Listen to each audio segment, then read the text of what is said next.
2 வகையான மனிதர்கள் இருப்பாங்க. அதில் முதலாவது வகையினர், இவங்களுக்கு லைஃப்பில் பெருசா ஏதாவது பண்ணணும் அப்படின்ற ஒரு ஆசை இருக்கும். அதற்குரிய முயற்சியும் செய்வாங்க. ஸோ அதனுடைய பலன் தோல்வியாக இருக்கும், அப்படி இல்லைன்னா வெற்றியாக இருக்கும்.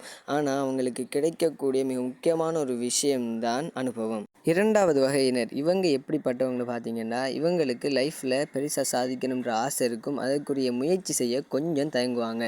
அந்த தயக்கத்தோட எண்ட் எப்படி இருக்கும்னு பார்த்தீங்கன்னா, வெற்றியும் இருக்காது, தோல்வியும் இருக்காது, அனுபவமும் இருக்காது. அவங்களுக்கு இருக்கக்கூடிய ஒரே ஒரு விஷயம் ஏமாற்றம் மட்டும்தான். நம்மளும் எவ்வளோ காலமாக தான் 2வது வகையினராகவே இருந்துட்டோம். இனிமேலும் அப்படி இருக்க முடியாது. One life one chance. அதை நம்ம எல்லாருமே பார்க்குற மாதிரி சக்ஸஸ்ஃபுல்லாக வாழ்ந்துட்டு போயிடணும். இப்போ நிறைய பேர் கமெண்ட் அடிக்க யோசிப்பீங்க, உனக்கு என்னத்துக்குடா தேவையில்லாத வேலை, உனக்கு என்னத்துக்குடா சக்ஸஸ் லைஃப்லாம் அப்படின்னு சொல்லிட்டு. ஸோ ஒரு விஷயம் சொல்கிறேன் கேளுங்க. லைஃப்பில் ஜெயித்தவனுக்கும் தோத்தவனுக்கும் வரலாற்றில் இடம் இருக்கு. ஆனால் வேடிக்கை பார்த்தவனுக்கும் விமர்சித்தவனுக்கும் வரலாற்றில் ஒரு சின்ன வரி கூட கிடையாது. ஸோ நீங்கள் என்ன வேணால் சொல்லுங்கள், என்ன வேணால் டைப் போடுங்க, அதை பற்றி நான் கவலைப்பட போகிறதே கிடையாது. என்னுடைய லைஃப் எப்படி வாழணும்னு எனக்கு தெரியும்.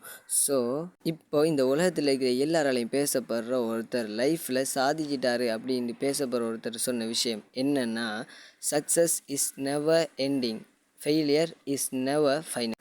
இவர் யாருன்னு தெரிஞ்சால் மறக்காமல் கமெண்டில் சொல்லிட்டு போயிடுங்க. இந்த உலகத்தில் நாம் ஒரு சின்ன ஜீவன் தான். பட் நம்மளே உயிராக நினைக்கிறவங்களுக்கு நம்ம தான் உலகம். அவங்களுக்கு ஏதாவது பெருசாக பண்ணிட்டு போக வேணாமா? அதற்குரிய ஒரு சின்ன முயற்சி தான் இந்த மீடியா. ஸோ எங்களோட ரிலேட்டிவ்ஸாக இருந்து இந்த வீடியோவுக்கு ஃபுல் சப்போர்ட் தர வேண்டியது நீங்கள் தான்.